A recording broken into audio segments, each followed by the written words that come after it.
જય શ્રી રામ મિત્રો, શુભ સવાર. ફરીથી મારા એક નવા અને પહેલા વ્લોગની અંદર તમારું સ્વાગત છે. તો મિત્રો, મારું નામ છે અભિષેક અને તમે આ વ્લોગમાં બન્યા રહેજો. આજે આપણે જવું છે સાળંગપુર, તો વ્લોગ છેક સુધી જોજો. તો મિત્રો, ફાઇનલ સાળંગપુર જવા નીકળી ગયા છીએ અને તમે બન્યા રહેજો.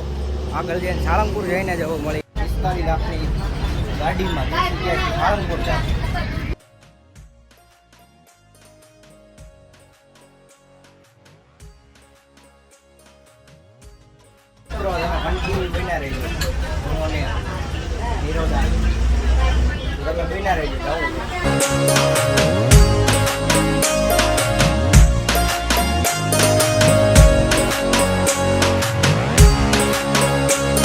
મિત્રો, ફાઇનલ સાળંગપુર હનુમાનજી મહારાજના મંદિરે પહોંચી ગયા છીએ. તમે જોઈ શકો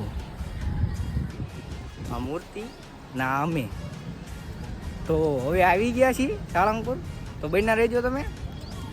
જો કે આખા વ્લોગમાં એ જ વાત કરવાની, બન્યા રહેજો પણ બન્યા રહેજો. તડકો ઓછો થાવ. મિત્રો, આજે શનિવાર નથી, આજ છે મંગળવાર, એટલે પબ્લિક હાવ ઓછું છે અને હાવ સવારનો ટાઈમ છે. ભાગવામાં તો લગભગ 9:30 થયા છે. તો તમે જોઈ શકો પબ્લિક બહુ નથી આ મંદિર. ચાલો અંદર જઈને મિત્રો દેખાડું તમને. ત્યાં સુધી બ્લોગમાં કન્ટિન્યુ. મિત્રો, સાળંગપુર આવ્યા અને નાળિયેર ન વધાર્યું એવું બને તો નાળિયેર લઈ લીધું ફાઇનલ.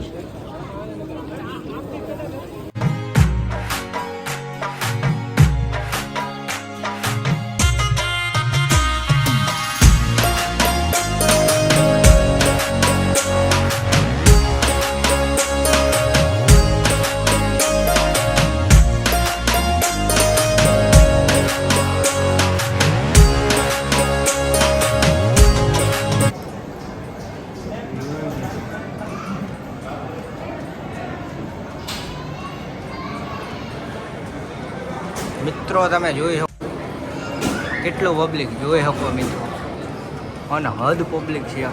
મંગળવાર છે તો મિત્રો હું તમને આ નાળિયેર વધેરવાની એક જોરદાર પ્રક્રિયા દેખાડું. તમે જુઓ કેવી રીતે નાળિયેર વધેરાય છે. જો કે હનુમાનજી મંદિર આવ્યો એને એટલા જોયું જ છે કે કેવી રીતે નાળિયેર વધેરાય. પણ ચાલો તમને દેખાડું કેવી રીતે નાળિયેર વધેરાય.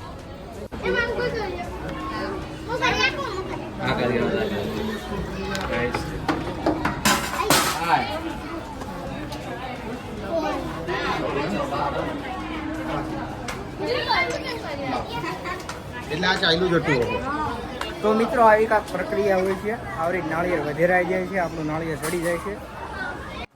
તો મિત્રો, આ છે મોલ. તમે જોઈ શકો મોલની અંદર હવે જાય હનુમાન દાદાના મંદિરની પાસે જ મોલ છે.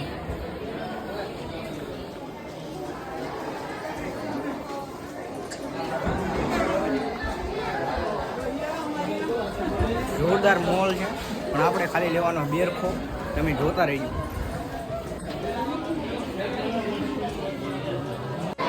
તો મિત્રો, તમને અહીંયા હનુમાન દાદાની નાની મોટી મૂર્તિ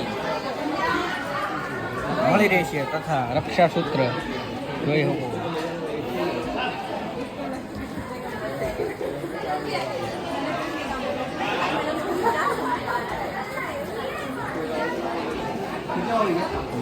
જેવી મિત્રો સાળંગપુરની અંદર મૂર્તિ જે અહીંયા મૂર્તિ છે સ્થાપિત, એવી જ તમને મૂર્તિ મળી રહેશે.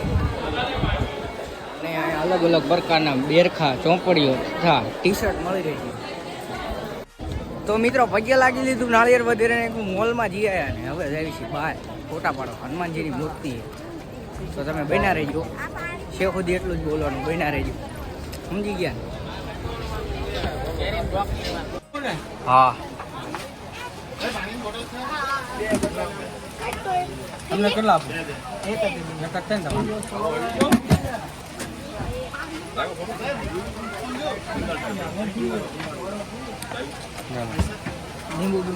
શું તમારું નામ?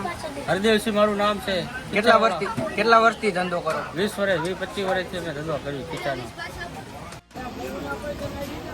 કેવું લાગ્યું નહીં ખીચું? બહુ મસ્ત.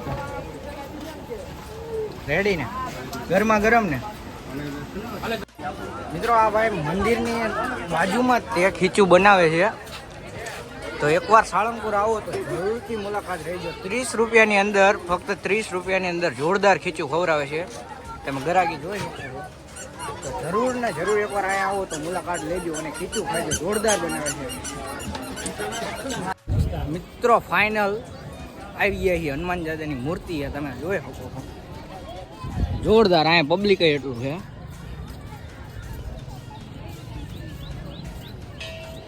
તો હવે અહીંયા જઈને થોડાક ફોટા બોટા પાડવી, પછી અહીંયા એકાદી ક્લિપ બનાવી. કોક માણાનું રિવ્યૂ થોડુંક લેવાય તો લેશું. રિવ્યૂ નથી લેવું મિત્રો, ખાલી તમે જુઓ બસ. દાદાના દર્શન થાય એટલું જ ઘણું. અહીંયા આવેલ મિત્રો અલગ જ વાઇબ મળે. જોરદાર વાતાવરણ, એક નંબર, ક્લાસ.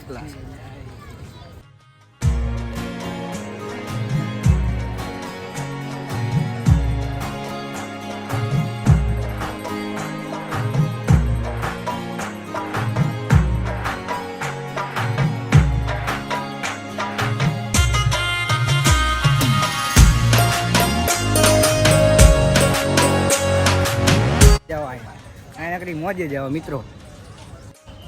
તો મિત્રો તમે જે ઘડીની રાહ જોતા હતા એ ઘડી આવી ગઈ. અને મિત્રો જોઈ શકો આ રહી હનુમાન દાદાની મૂર્તિ.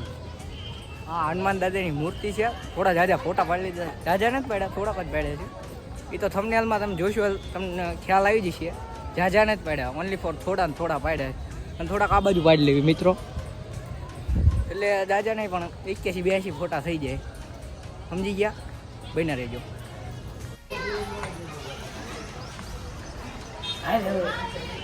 મિત્રો અહીંયા ફોટા બોટા પાડી અને રેડી થઈ.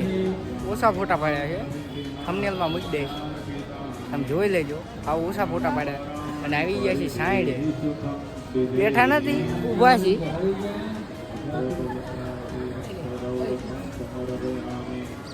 ગેટ આવી ગયો. અને મિત્રો તમને એક કલા દેખાડું, જો કે આ કલા જ કહેવાય. થોડુંક વિખાઈ ગયું છે પણ હાલ છે.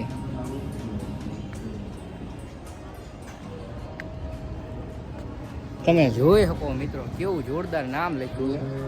પણ આ મિત્રો એક વાત જણાવી દો ખાસ, કે હવે થઈ ગયો છે તડકો જોરદાર અને હવે જવું જમવા.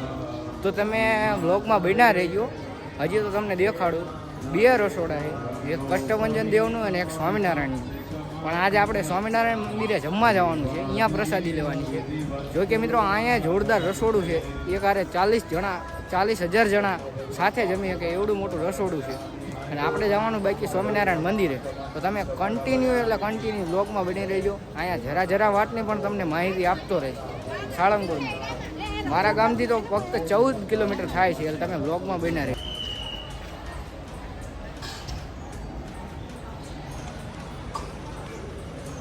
તો મિત્રો ફાઇનલ જવું છે જમવા. તો હવે તમે પ્રસાદી લેવા જવું તો તમે બન્યા રહેજો, તમને દેખાડતો જાઓ. નિરોદાન છે અહીંયા બે ગયા છે. બન્યા રહ્યો મિત્રો.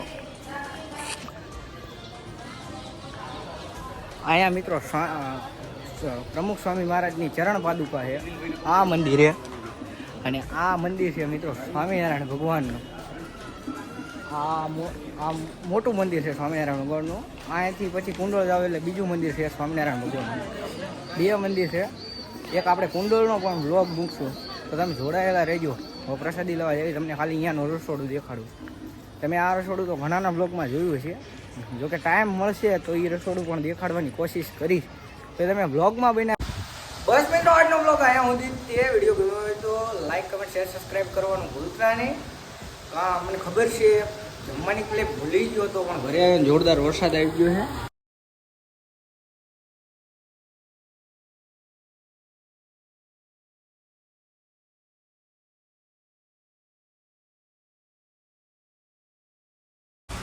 આવા વરસાદમાં મિત્રો વ્લોગ બનાવવો થોડોક અઘરો પડતો તો એટલે જો વ્લોગ વિડીયો બન્યો હોય તો લાઈક, કમેન્ટ, શેર, સબસ્ક્રાઈબ કરવાનું ભૂલતા નહીં.